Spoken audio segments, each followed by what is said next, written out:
নমস্কার, ভক্তি চ্যানেলে আপনাদেরকে স্বাগত। আমরা প্রতিদিনের মতন আজকেও আবার শুরু করছি শ্রী শ্রী রামকৃষ্ণ কথামৃত। আমাদের ভালো লাগছে আপনারা আমাদের সঙ্গে থাকছেন, আমরা যা পাঠ করছি তা শুনছেন, আমাদের উৎসাহিত করছেন। আমাদের চ্যানেলে আজকে যারা নতুন, আমরা অনুরোধ করব আপনারা অবশ্যই আমাদের চ্যানেলটি সাবস্ক্রাইব করে রাখুন। তার কারণ আমরা যেমন রামকৃষ্ণ কথামৃত পাঠ করি, তেমনি প্রত্যেক দিন সন্ধেবেলা কোনো না কোনো বিষয় নিয়ে আমাদের সনাতন হিন্দু ধর্মের বিভিন্ন আখ্যান, বিভিন্ন চরিত্র, বিভিন্ন গ্রন্থ নিয়ে আলোচনা করি। আপনারা আমাদের এই যে সকল আলোচনা, যে সকল কথা, তার নোটিফিকেশন পেয়ে যেমন যাবেন, তেমনি আমরা ভীষণভাবে উৎসাহিত হব। এই আপনাদের উৎসাহই হচ্ছে আমাদের পাথেয়। সেই উৎসাহকে পাথেয় করেই আজকে আমরা আমাদের পাঠ শুরু করছি। আমরা আজকে 24তম পাঠে চলে এসেছি। আজকে 24তম পর্ব। আমরা এই ঠাকুর শ্রী রামকৃষ্ণ দক্ষিণেশ্বরে নরেন্দ্রাদি অন্তরঙ্গ ও অন্যান্য ভক্ত সকল, এই যে পর্বটি, এই পর্বের চতুর্থ পরিচ্ছেদ কালকে শেষ করে আমরা আজকে পঞ্চম পরিচ্ছেদে এসেছি।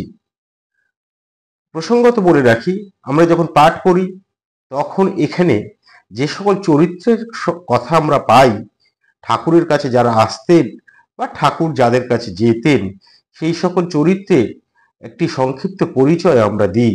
তার কারণ ঠাকুরের আলোয় আলোকিত যারা হয়ে আসলে আমাদের সমাজকে আলোকিত করেছেন, তাদের কথা না বললে ঠাকুরের মহিমা সম্পূর্ণ কীর্তিত হয় না। তাই তাদের একটি পরিচয় আমরা দিই।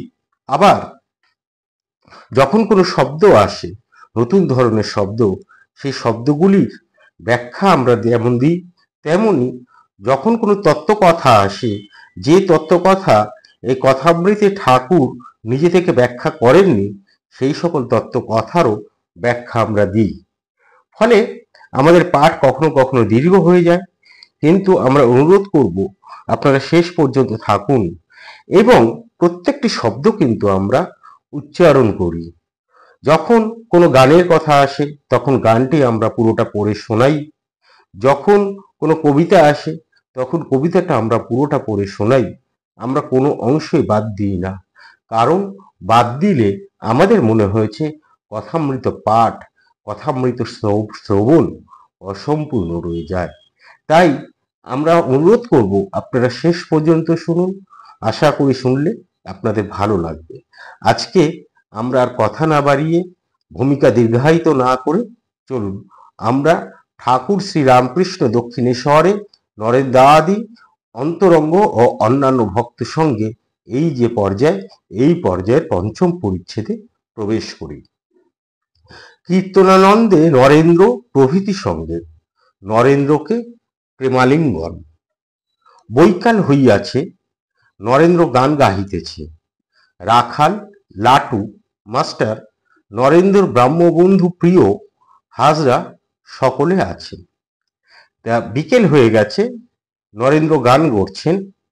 সেখানে এই রাখাল, লাটু, মাস্টার, নরেন্দ্র ব্রাহ্মবন্ধু প্রিয়, হাজরা সকলে আছেন। এই যে নামগুলি আমরা পেলাম, বিগত পর্বগুলির মধ্যে আমরা এদের সংক্ষিপ্ত পরিচয় দিয়েছি। একমাত্র নরেন্দ্র ছাড়া, অর্থাৎ যিনি ভবিষ্যতে স্বামী বিবেকানন্দ হবেন, তার কারণ তার পরিচয় আলাদা করে আর দাবি রাখে না তার পরিচয় দেওয়ার, তাই সেইটি বাদ দিয়ে আমরা সবার পরিচয় দিয়েছি, তাই আজকে নতুন করে দিলাম না। নরেন্দ্র কীর্তন গাহিলেন, খোল বাজিতে লাগিল। চিন্তায় মম মানস হরি চিদ ঘন নিরঞ্জন, কিবা অনুপম ভাতি মোহন মূরতি ভকত হৃদয় রঞ্জন। নবরাগে রঞ্জিত কোটি শশী বিনিন্দিত, কিবা বিজলি চমকে সেরূপ আলোকে পুলকে শিহরে জীবন। হৃদি কমলাসনে ভাব তাঁর চরণ, দেখো শান্ত মনে প্রেম নয়নে অপরূপ প্রিয় দর্শন। চিদানন্দ রসে ভক্তি যোগাবেশে হও রে চিরগমন। নরেন্দ্র আবার গাহিলেন, সত্যং শিব সুন্দর রূপভাতে হৃদি মন্দিরে, নিরখি নিরখি অনুদিনে মোরা ডুবিব রূপসাগরে। সেদিন কবে হবে দীনজনের ভাগ্যে নাথ, জ্ঞান অনন্ত রূপে পশিব নাথ মম হৃদে। অবাক হইয়া অধীর মন শরণ লইবে শ্রীপদে। আনন্দ অমৃত রূপে উদিবে হৃদয় আকাশে, চন্দ্র উদিবে চকর যেমন হৃদয়ে মন হরষে। আমরাও নাথ তেমনি করে মাতিব তব প্রকাশে। শান্তং শিব অদ্বিতীয় রাজ চরণে, বিকাইয়া ওহে প্রাণ সখা সফল করিব জীবনে।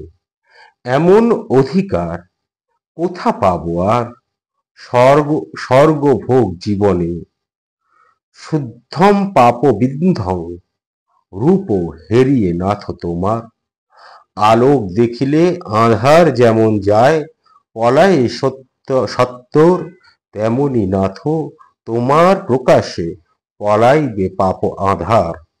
ওহে ধ্রুব তারা সম হৃদে জ্বলন্ত বিশ্বাস হে, জালি দিয়ে দীনবন্ধু পুরাও মনের আশ। আমি নিশিদিন প্রেমানন্দে মগন হইয়ে হে, আপনারে ভুলে যাব তোমারে পাইয়া হে। সেদিন কবে হবে হে।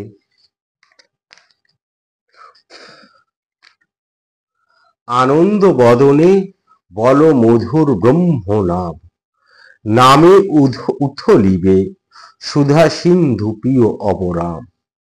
যদি হয় কখনো শুষ্ক হৃদয় করো নাম গান, সবে হুঙ্কারিয়া ছিন্ন করো পাপের বন্ধন। জয় ব্রহ্ম জয় বলে হে, এসো ব্রহ্মানন্দে মাতি সবে হই পূর্ণ কাম। প্রেম যোগী যোগী হয়ে হে, খোল কর্তার লইয়া কীর্তন হইতেছে। নরেন্দ্রাদি ভক্তেরা ঠাকুরকে বেরিয়া বেরিয়া কীর্তন করিতেছে, কখনো গাহিতেছেন। বেরিয়া বেরিয়া অর্থাৎ ঠাকুরকে ঘুরে ঘুরে কীর্তন করছেন, আর কখনো গাহিতেছেন। প্রেমানন্দ রসে হও রে চিরগমন, আবার কখনো গাহিতেছেন। সত্যং শিব সুন্দর রূপে ভাতে হৃদি মন্দিরে। অবশেষে নরেন্দ্র নিজে খোল ধরিয়াছেন ও মত্ত হইয়া ঠাকুরের সঙ্গে গাহিতেছেন, আনন্দ বদনে বলো মধুর হরিনাম। কীর্তনান্তে নরেন্দ্রকে ঠাকুর অনেকক্ষণ ধরিয়া বারবার আলিঙ্গন করিলেন, বলিতেছেন, তুমি আজ আমায় যে আনন্দ দিলে। আজ ঠাকুরের হৃদয়ের মধ্যে প্রেমের উৎস উচ্ছ্বসিত হইয়াছে। রাত প্রায় 8টা, তথাপি প্রেমোন্মুক্ত হইয়া একাকী বারান্দায় বিচরণ করিতেছে। উত্তরে লম্বা বারান্দা আসিয়াছেন ও দ্রুত পদে বারান্দায় এক সীমা হইতে অন্য সীমা পর্যন্ত পাদোচারণ করিতেছেন। মাঝে মাঝে মার সঙ্গে কি কথা কহিতেছেন। হঠাৎ উন্মত্তের ন্যায় বলিয়া উঠিলেন, তুই আমার কি করবি?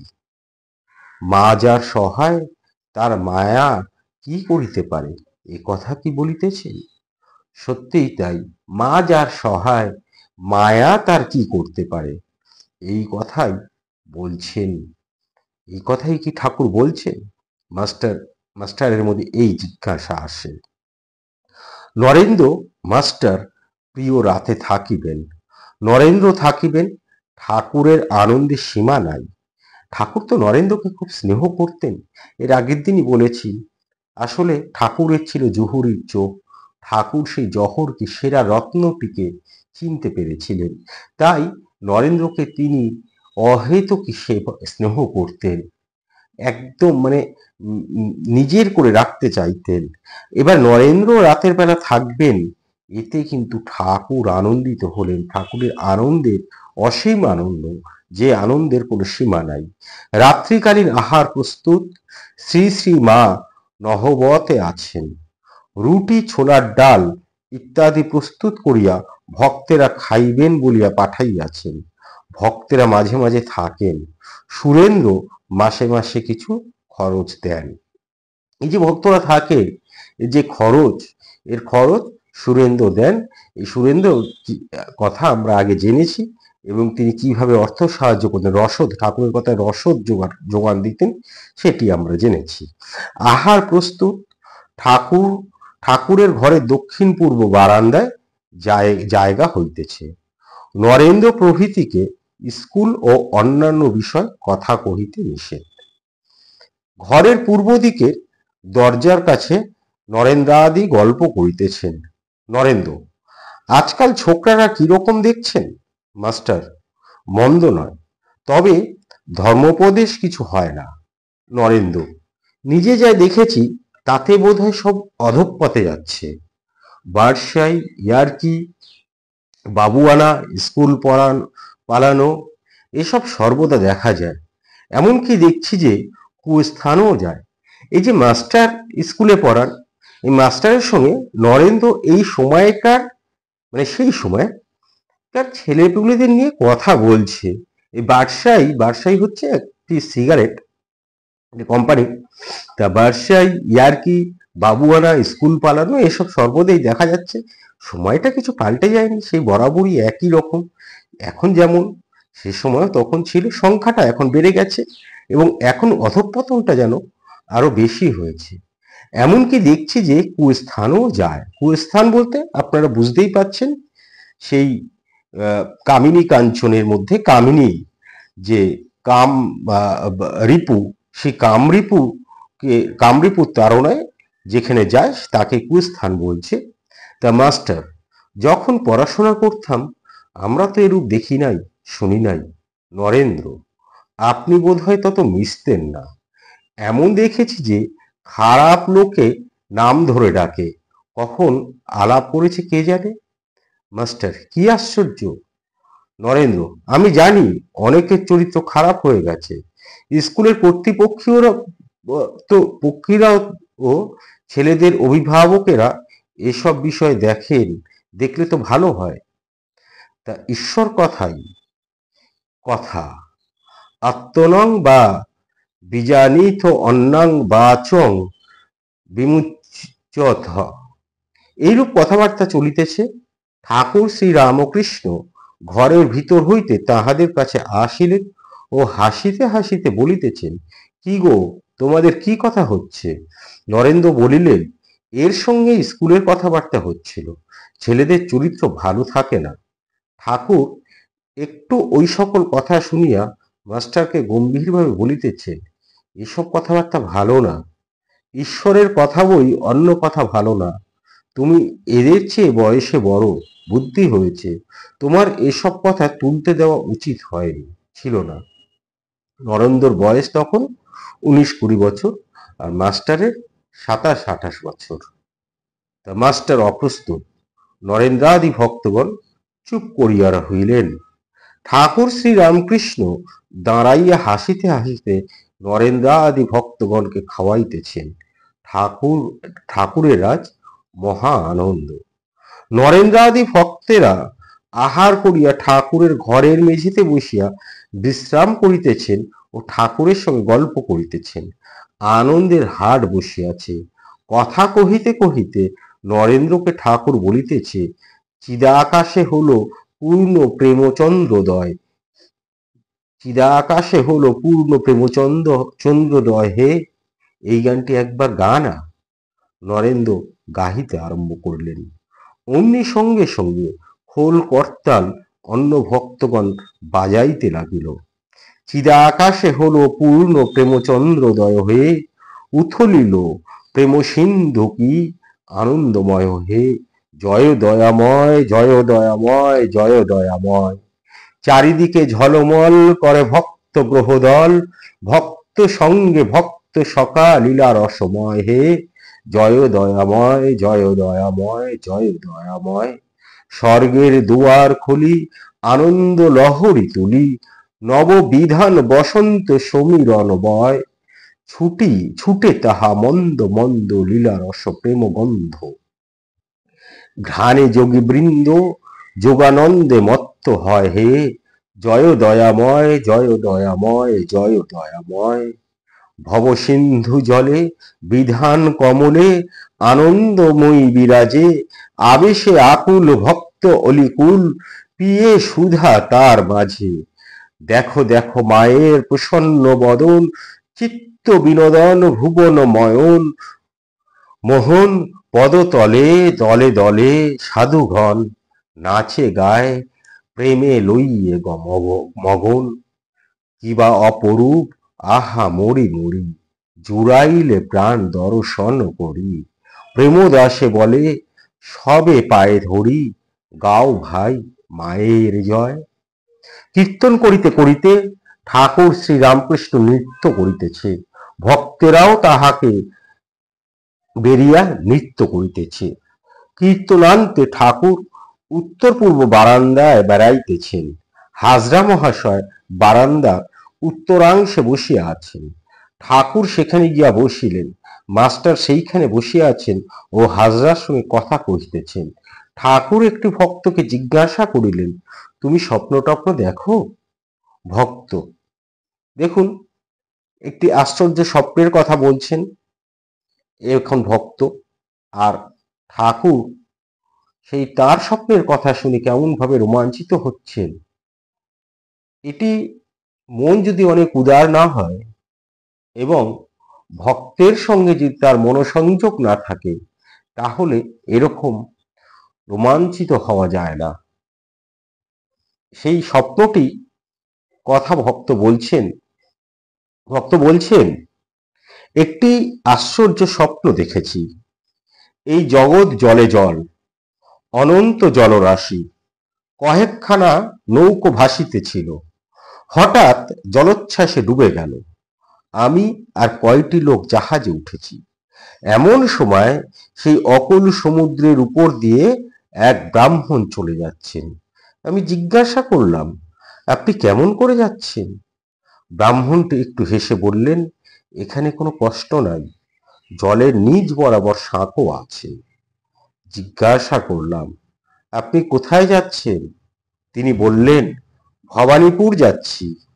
আমি বললাম, একটু দাঁড়ান, আমিও আপনার সঙ্গে যাব। শ্রীরামকৃষ্ণ। আমার এ কথা শুনে রোমাঞ্চ হচ্ছে। ভক্ত, ব্রাহ্মণটি বললেন, আমার এখন তাড়াতাড়ি, তোমার নামতে দেরি, এখন আসি। এই পথ দেখে রাখো, তুমি তারপর এসো। শ্রীরামকৃষ্ণ, আমার রোমাঞ্চ হচ্ছে, তুমি শীঘ্র মন্ত্র লও। রাত 11টা হইয়াছে। নরেন্দ্রাদি ভক্তগণ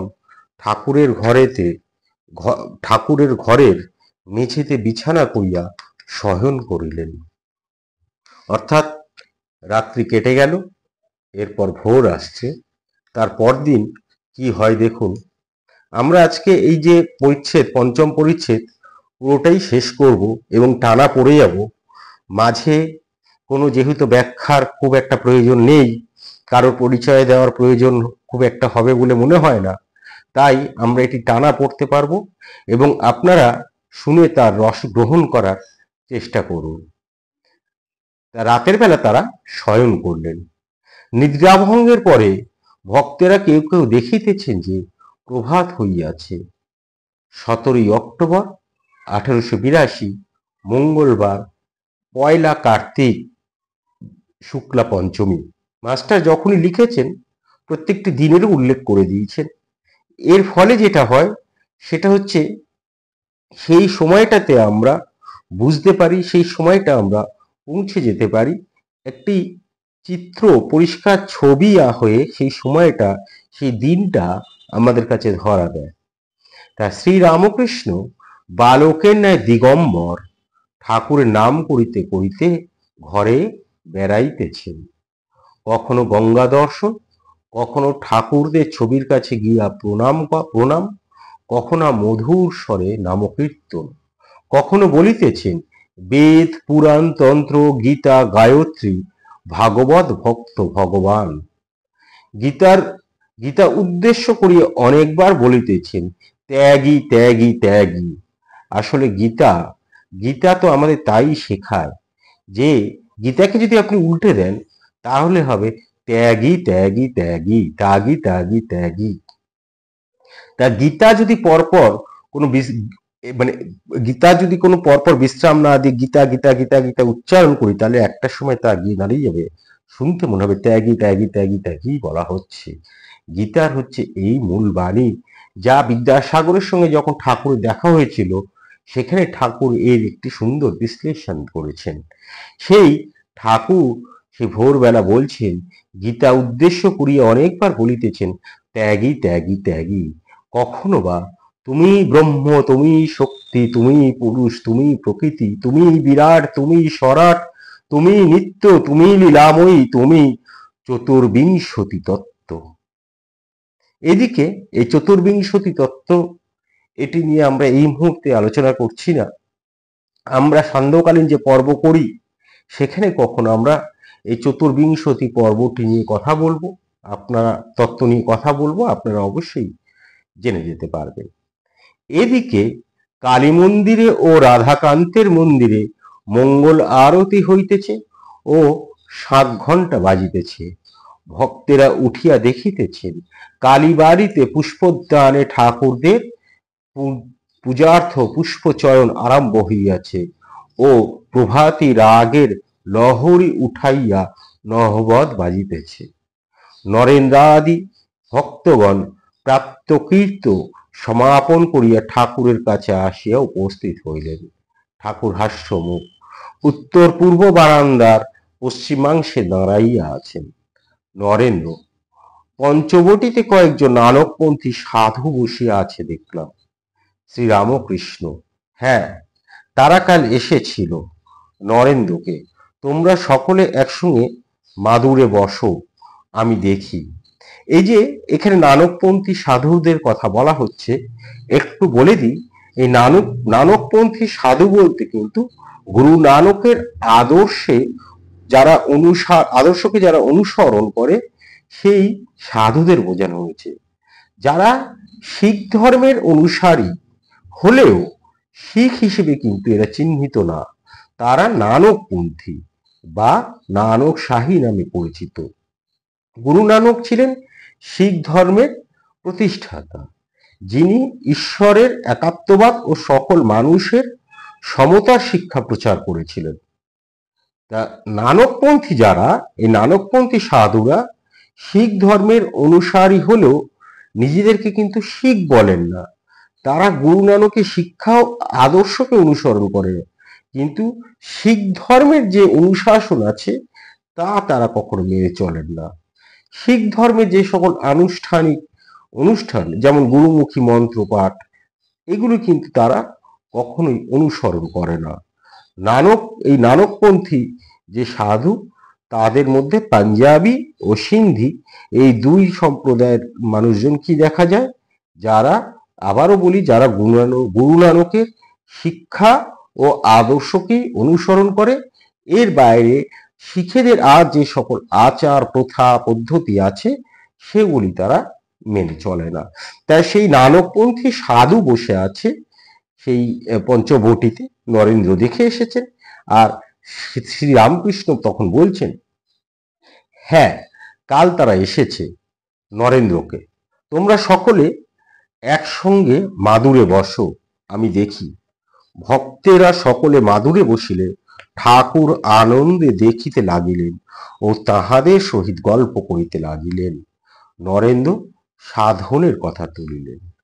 নরেন্দ্রাদিকে স্ত্রীলোক নিয়ে সাধন নিষেধ, সন্তান ভাব অতি শুদ্ধ, এই কথাটি ঠাকুর ঠিক এরপরেই জানাবে, আমরা জেনে নেব। এবং আমরাও, মানে নরেন্দ্র যেমন সেদিন জানতে পেরেছিলেন, আমরাও আরেকটি নতুন কথা কিছু জেনে নিতে পারব। শ্রীরামকৃষ্ণ, নরেন্দ্রাদির প্রতি ভক্তি সার, তাকে ভালোবাসলে বিবেক বৈরাগ্য আপনি আসে। নরেন্দ্র, আচ্ছা, স্ত্রীলোক নিয়ে সাধনতন্ত্রে আছে?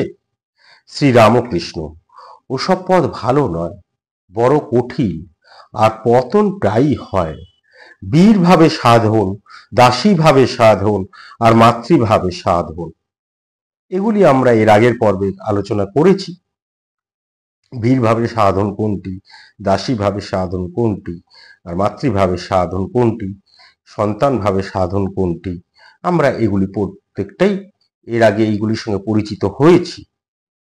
ঠাকুর বলছেন, আমার মাতৃভাব, দাসীভাবও ভালো, বীরভাবে সাধন বড় কঠিন, সন্তান ভাব বড় শুদ্ধ ভাব। নানকপন্থী সাধুরা ঠাকুরকে অভিবাদন করিয়া বলিলেন, নম নারায়ণ। ঠাকুর তাদের আসন গ্রহণ করতে বলিলেন। ঈশ্বরে সব সম্ভব, মিরাকেলস। আমরা এরপর একটি ঈশ্বর যে মিরাকেল করতে পারে, আমরা এরপরে একটি সেই গল্পের মাধ্যমে জানতে পারবো। ঠাকুর বলছেন, ঠাকুর বলিতেছেন, ঈশ্বরের পক্ষে কিছুই অসম্ভব নয়, তার স্বরূপ কেউ মুখে বলতে পারে না, সকলই সম্ভব। তারপরে একটি গল্প বলছে, যে গল্পটি অনুধাবন করার এবং রস গ্রহণ করার আপনারা চেষ্টা করুন। দুজন যোগী ছিল, ঈশ্বরের সাধনা করে। নারদ ঋষি যাচ্ছিলেন, একজন পরিচয় পেয়ে বললেন, তুমি নারায়ণের কাছ থেকে আসছো, তিনি কি করছেন? নারদ বললেন, দেখে এলাম তিনি সূচের ভেতর দিয়ে উট আর হাতি প্রবেশ করাচ্ছেন, আবার বার করছেন। একজন বললেন, তার আর আশ্চর্য কি, তার পক্ষে সবই সম্ভব। কিন্তু অপরটি বললেন, তাও কি হতে পারে, তুমি কখনো সেখানে যাও নাই? এই যে কথাটি, এই যে গল্পটি, এই গল্পটির মধ্যে দিয়ে ঠাকুর আমাদেরকে বোঝাতে চাইলেন, বিশ্বাসটাই বড় কথা, কোনো সংশয় বা দ্বিধা নয়, ঈশ্বর সবই মিরাকেল করতে পারেন। তা বেলা প্রায় 9টা, ঠাকুর নিজের ঘরে বসিয়া আছেন। মনমোহন কোন্নগর হইতে সপরিবারে আসিয়াছেন। মনমোহন প্রণাম করিয়া বলিলেন, এদের কলকাতা নিয়ে যাচ্ছি। এদের বলতে এই সপরিবারে স্ত্রী পুত্র কন্যা যাদেরকে নিয়ে এসছেন। ঠাকুর কুশল প্রশ্ন করিয়া বলিলেন, আজ 1 অগস্ট, কলকাতা যাচ্ছ? কে জানে বাপু। এই বলিয়া একটু হাসিয়া অন্য কথা কহিতে লাগিলেন। এই যে 1 অগস্ট, এইটির একটু ব্যাখ্যা আপনাদেরকে দেওয়া প্রয়োজন। এই 1 অগস্টে ঠাকুর যেতে বারণ করছেন, এর যে প্রচলিত কাহিনী, সেটি হলো যে বিন্ধ্য পর্বত মাথা তুলে দাঁড়াচ্ছে। এখন অগস্ত্য মুনি মাথা তুলে দাঁড়াচ্ছে, সূর্যের পথ রোধ করে দিচ্ছে। এবার তার মাথা নিচু করাতে হবে। দেবতারা অগস্ত্য মুনির শরণ নেয় এবং সেখানে গিয়ে অগস্ত্য তখন সেই ইয়েকে বলে, আমাদের বিন্ধ্য পর্বতকে বলে, তুমি মাথা নিচু করো, আমি দাক্ষিণাত্যে যাব এবং আমি যতক্ষণ ফিরে আসবো না ততক্ষণ তুমি এরকম ভাবেই থেকো। তা বিন্ধ্য পর্বত গুরুবাণী শিরোধার্য করে তিনি তার শিরটি অবনীত করে এবং দাক্ষিণাত্যে, কাশী ছেড়ে দাক্ষিণাত্যে অগস্ত্য চলে যায়, আর ফিরে আসে না। সেই দিনটা ছিল 1 ভাদ্র। তাই 1 ভাদ্র যেমন বলা হয় যে কোনো যাত্রার পক্ষে শুভ নয়, তেমনি যে কোনো মাসের 1 দিনটিকে, প্রথম দিনটিকে বলা হচ্ছে যাত্রার পক্ষে অশুভ। এই তত্ত্বটি যদি আপনারা আরো বিস্তারিত জানতে চান, আমরা প্রতি সোমবার কাশী খণ্ডম পাঠ করছি। স্কন্দ পুরাণের অন্যতম অংশ কাশী খণ্ডম। সেই কাশী খণ্ডম আপনারা শুনতে পারেন, সেখানে কাশী মাহাত্ম্য প্রকাশ হয়েছে এবং এরকম অসংখ্য আখ্যান তার মধ্যে দিয়ে আমরা জেনে নিতে পারি। তা ঠিক এই কারণেই ঠাকুর বলছেন, আজ 1 অগস্ট, কলকাতা যাচ্ছ? কে জানে বাপু। এই বলিয়া একটু হাসিয়া অন্য কথা কহিতে লাগিলেন। নরেন্দ্রকে মগ্ন হইয়া ধ্যানের উপদেশ। নরেন্দ্র ও তাহার বন্ধুরা স্নান করিয়া আসিলেন। ঠাকুর ব্যগ্র হইয়া নরেন্দ্রকে বলিলেন, যাও বটতলায় ধ্যান করো গে, আসন দেব? নরেন্দ্র ও তাহার কয়টি ব্রাহ্মবন্ধু পঞ্চবটী মূলে গান করিতেছে। বেলা প্রায় 10:30। ঠাকুর শ্রী রামকৃষ্ণ কিয়ৎক্ষণ পরে সেইখানে উপস্থিত। মাস্টারও আসিয়াছেন। ঠাকুর কথা কহিতেছেন। শ্রী রামকৃষ্ণ ব্রাহ্ম ভক্তদের প্রতি, ধ্যান করবার সময় তাতে মগ্ন হতে হয়। ঠাকুর বলছেন, ধ্যান করবার সময় তাতে মগ্ন হতে হয়। উপর উপর ভাসলে কি জলের নিচে রত্ন পাওয়া যায়? এরপর ঠাকুর একটি খুব সুন্দর গান বলছেন। এই বলিয়া ঠাকুর মধুর স্বরে গান গাহিতে লাগিলেন। ডুবদে মন কালী বলে হৃদি রত্নাকরের অগাধ জলে, রত্নাকর নয় শূন্য কখন দু চার ডুবে ধর না পেলে, তুমি দম সামর্থ্যে এক ডুবে যাও কুলকুণ্ডলিনী কূলে, জ্ঞানের সমুদ্রের মাঝে রে মন শান্তি রূপা মুক্তা ফলে, তুমি ভক্ত করে কুড়ায়ে পাবে শিব যুক্তি মতো চাইলে। কামাদি ছয়ে কুম্ভীর আছে, খেয়াল করুন, কামাদি ছয়ে কুম্ভীর আছে, আহার লোভে সদাই চলে, তুমি বিবেক হলদি গায়ে মেখে যাও, তুমি বিবেক হলদি গায়ে মেখে যাও, ছোবে না তার গন্ধ পেলে। রতন মাণিক্য কত পড়ে আছে সেই জলে, রামপ্রসাদ বলে ঝম্প দিলে মিলবে রতন ফলে ফলে। ব্রাহ্ম সমাজ, বক্তৃতা ও সমাজ সংস্কার, আগে ঈশ্বর লাভ পরে লোকশিক্ষা প্রদান। ঠাকুর এই কথাগুলো ঠিক এরপরেই বলছেন। নরেন্দ্র ও তার ভক্তগণ পঞ্চবটির চাতাল হইতে অবতরণ করিলেন ও ঠাকুরের কাছে আসিয়া দাঁড়াইলেন। ঠাকুর দক্ষিণাস্য হইয়া নিজের ঘরের দিকে তাহাদের সহিত কথা কহিতে কহিতে আসিতেছেন। ঠাকুর বলিতেছেন, ডুব দিলে কুমির ধরতে পারে, কিন্তু হলুদ মাগলে কুমির ছোঁয় না। হৃদি রত্নাকরের অগাধ জলে কামাদি ছয়টি কুমির আছে। কামাদি ছয়টি কুমির, এই ছয়টি কামাদি কুমির কি কি? কামাদি অর্থাৎ কাম এবং আদি, এই ছয়টির কথা, ছয়টি কামাদি বলতে আসলে বলা হচ্ছে ষড়রিপু, ছয়টি শত্রুর কথা। আমাদের হৃদয়ে যে ষড়রিপু বসবাস করে, আমাদেরকে চালনা করার চেষ্টা করে, সেই কাম ক্রোধ লোভ মোহ মদ মাৎসর্য, তার কথা বলা হচ্ছে এখানে। সেই হৃদি রত্নাকরের অগাধ জলে কামাদি ছয়টি কুমির আছে, কিন্তু বিবেক বৈরাগ্য রূপ হলুদ মাখলে তারা আর তোমাকে ছোঁবে না। অর্থাৎ আমরাই সেই কামাদি রূপ কুমিরকে, সেই ষড়রিপুকে নিয়ন্ত্রণ করব, ষড়রিপু আমাদের নিয়ন্ত্রণ করবে না। পাণ্ডিত্য কি লেকচার কি হবে যদি বিবেক বৈরাগ্য না আসে?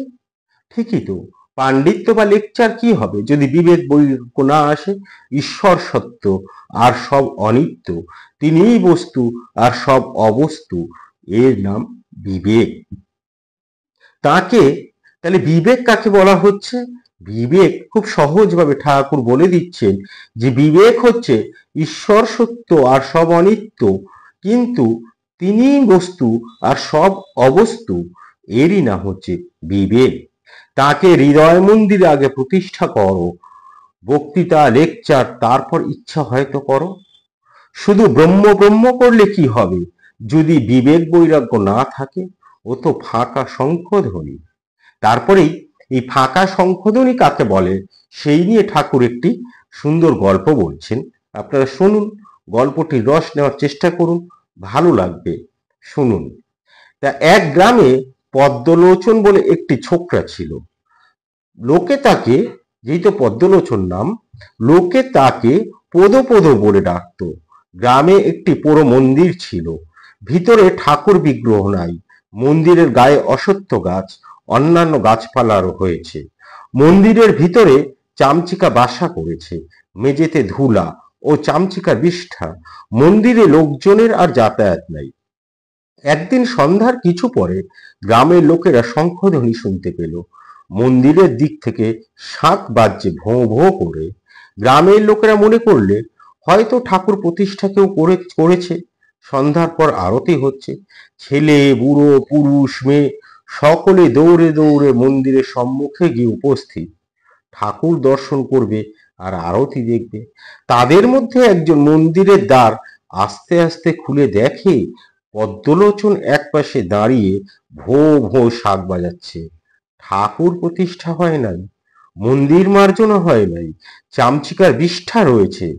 তখন সে চেঁচিয়ে বলছে, মন্দিরে তোর নাহিক মাধব, পদ শাক ফুকে তুই করলি গোল, তাই চামচিকে 11 জনা দিবা নিশি দিচ্ছে থানা।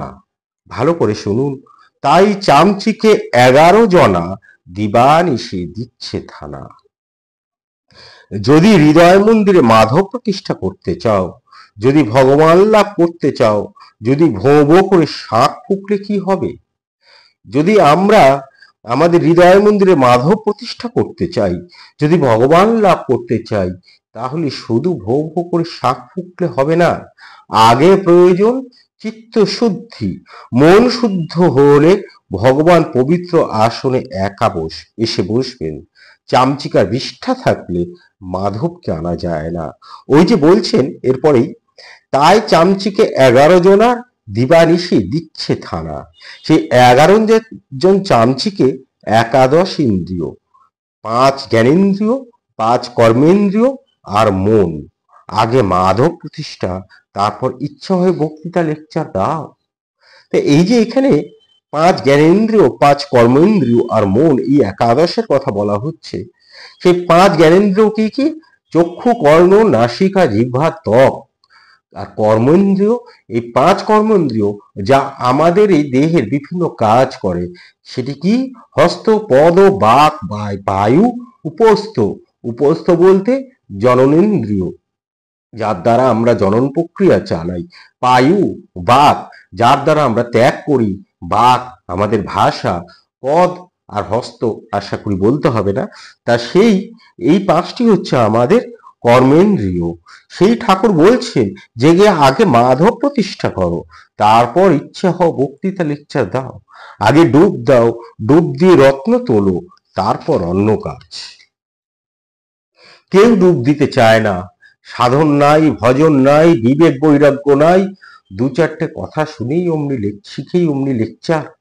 আসলে সেই সময় এই কথাটা বলছেন বিশেষ করে ব্রাহ্ম সমাজে যে সকল যুক্তিবাদী তরুণেরা, যুবকেরা ছিলেন, তাদের উদ্দেশ্যে মূলত ঠাকুর এই কথা বলছেন। কেননা এই যে নরেন্দ্রকে উদ্দেশ্য করে এবং তার বন্ধুদের উদ্দেশ্য করে এই কথা এই কারণেই বলছেন, তারা প্রথমে ছিলেন ব্রাহ্ম ভক্ত। সেই ব্রাহ্ম ভক্তদের তারা কেবল লেকচার দিত, তাই তাদের উদ্দেশ্য করে ঠাকুর এই কথাটাই বলছেন যে বিবেক নাই, বৈরাগ্য নাই, 2-4টে কথা শিখে লেকচার। লোকশিক্ষা দেওয়া কঠিন। ভগবানকে দর্শনের পর যদি কেউ তার আদেশ পায়, তাহলে লোকশিক্ষা দিতে পারে। অবিদ্যা স্ত্রী, আন্তরিক ভক্তি হলে সকলে পাশে বসে আসে। এবার এই পর্যায়ে দেখুন, এই পর্যায়ে শুরুতে মনে হবে ঠাকুর বড় নিষ্ঠুর, ঠাকুর বড় স্বার্থপর, ঈশ্বর লাভের জন্য তিনি স্বার্থপর হতে পারেন। কিন্তু পরবর্তীকালে দেখব না, আসলে তা নয়। এই শ্রীরামকৃষ্ণ সেই যাকে প্রথমে স্বার্থপর মনে হয়েছিল, তারপর বোঝা যাবে যে আসলে তিনি কি বলতে চাইছেন। আসুন এটি আমরা পুরোটা শুনি এবং এই পর্যায়টা শুনে আজকে আমাদের পাঠ শেষ হবে। কি বলছেন শুনে নিন। কথা কহিতে কহিতে ঠাকুর উত্তরের বারান্দায় পশ্চিমাংশে আসিয়া দাঁড়াইলেন। মণি কাছে দাঁড়াইয়া ঠাকুর বারবার বলিতেছেন, বিবেক বৈরাগ্য না হলে ভগবানকে পাওয়া যায় না। মণি বিবাহ করিয়াছেন, তাই ব্যাকুল হইয়া ভাবিতেছেন কি হইবে। বয়স 28, কলেজে পড়িয়া ইংরাজি লেখাপড়া কিছু শিখিয়াছেন। ভাবিতেছেন বিবেক বৈরাগ্য মানে কি কামিনী কাঞ্চন ত্যাগ। মণি শ্রীরামকৃষ্ণের প্রতি, স্ত্রী যদি বলে আমায় দেখছো না, আমি আত্মহত্যা করব, তাহলে কি হবে? শ্রীরামকৃষ্ণ গম্ভীরভাবে, অমন স্ত্রী ত্যাগ করবে। যে ঈশ্বরের পথে বিঘ্ন করে, আত্মহত্যাই করুক আর যাই করুক, যে ঈশ্বরের পথে বিঘ্ন দেয় সে অবিদ্যা স্ত্রী। শুনে আমাদের কেমন মনে হচ্ছে ঠাকুর কতটা নিষ্ঠুর, ঠাকুর কতটা স্বার্থপর। ঠিক যেমন মনে হয়েছিল সে মণি গভীর চিন্তানিমগ্ন হইয়া মণি দেওয়ালে ঠেসান দিয়া একপাশে দাঁড়াইয়া রহিলেন। নরেন্দ্রাদি ভক্তগণ ক্ষণকাল অবাক হইয়া রহিলেন। ঠিকই অবাক হওয়ারই মতন কথা। ঠাকুর এ কি বলছেন যে যদি কেউ আত্মহত্যা করে, তার নিজের স্ত্রী, সে আত্মহত্যা করুক। আমি আমি ঈশ্বর সাধনা করব। এতদিন তো ঠাকুরের কাছে যে সকল কথা শুনেছি তার সঙ্গে এই কথাটি কোনো মিল হচ্ছে না। এরপরেই দেখুন ঠাকুর কি বলছেন। আসলে ঠাকুর বলছেন, ঠাকুর তাহাদের সহিত একটু কথা কহিতেছেন, হঠাৎ মনির কাছে আসিয়া একান্তে আস্তে আস্তে বলিতেছেন, কিন্তু যার ঈশ্বরে আন্তরিক ভক্তি আছে তার সকলেই বশে আছে। রাজা, দুষ্টু লোক, স্ত্রী, নিজের আন্তরিক ভক্তি থাকলে স্ত্রীও ক্রমে ঈশ্বরের পথে যেতে পারে। নিজে ভালো হলে ঈশ্বরের ইচ্ছাতে সেও ভালো হতে পারে। অর্থাৎ কাউকে আত্মহত্যা করতে হবে না। আমি ঈশ্বর সাধনা করব, আমার জন্য কেউ তার জন্য কেউ আত্মহত্যা করুক সেটা না। যদি আমার, ঠাকুর বলছেন, যদি তোমার ঈশ্বরে ভক্তি থাকে, সৎভাবে ভক্তি থাকে, তাহলে দেখবে সবাই তোমাকেই তোমার কাছে আসিবে। মনির চিন্তাগ্নিতে জল পড়িল। তিনি এতক্ষণ ভাবিতেছিলেন, আত্মহত্যা করে করুক, আমি কি করি করব। মণি শ্রীরামকৃষ্ণের প্রতি সংসারে বড় ভয়, শ্রীরামকৃষ্ণ, মণি ও নরেন্দ্রাদির প্রতি। তাই চৈতন্যদেব বলেছিলেন, শুনো শুনো নিত্যানন্দ ভাই, সংসারী জীবের প্রভু গতি নাই। মনির প্রতি একান্তে একদিন বলিয়াছিলেন, ঈশ্বরে শুদ্ধাসু ভক্তি যদি না হয় তাহলে কোনো গতি নাই। কেউ যদি ঈশ্বর লাভ করে সংসারে থাকে তার কোনো ভয় নাই। আপনারাও শুনুন, আমরা আবার এটি পাঠ করি, আবার শ্রবণ করি। বলছেন, ঈশ্বরেতে শুদ্ধা ভক্তি যদি না হয় তাহলে কোনো গতি নাই। কেউ যদি ঈশ্বর লাভ করে সংসারে থাকে তার কোনো ভয় নাই। নির্জনে মাঝে মাঝে সাধন করে কেউ যদি শুদ্ধা ভক্তি লাভ করতে পারে, সংসারে থাকলে তার কোনো ভয় নাই। চৈতন্যদেবের সংসারী ভক্তও ছিল, তারা সংসারে নাম মাত্র থাকতো, অনাসক্ত হয়ে থাকতো। ঠাকুরদের ভোগারতি হইয়া গেল। অমনি নহবত বাজিতে লাগিল। এইবার তাহারা বিশ্রাম করিবেন। ঠাকুর শ্রীরামকৃষ্ণ আহারে বসিলেন। নরেন্দ্রাদি ভক্তগণ আজও ঠাকুরের কাছে প্রসাদ পাইবেন। এখানেই এই পরিচ্ছেদ শেষ হচ্ছে। আমরা এর পরদিন ষষ্ঠ পরিচ্ছেদ শুরু করব, যেখানে শ্রীরামকৃষ্ণ বিজয়া দিবসে দক্ষিণেশ্বর মন্দিরে এই ভক্ত সঙ্গে কি কথা বলছেন, সেখান থেকে আমরা আরো নতুন কিছু জেনে নেব। আশা করি আপনাদের আজকের এই পর্ব ভালো লেগেছে। যদি ভালো লেগে থাকে তাহলে আপনারা এটির প্রসার করুন, নিজে শুনুন, অন্যদেরকে শোনান। আবার আগামীকাল দুপুরবেলা চলে আসুন, আমরা আবার পাঠ করব ঠিক এর পরের অংশ থেকে। আজকে এ পর্যন্তই। ভালো থাকবেন, ভালো রাখবেন, নিজে আনন্দে থাকবেন, অন্যকে আনন্দিত রাখবেন। ধন্যবাদ, নমস্কার।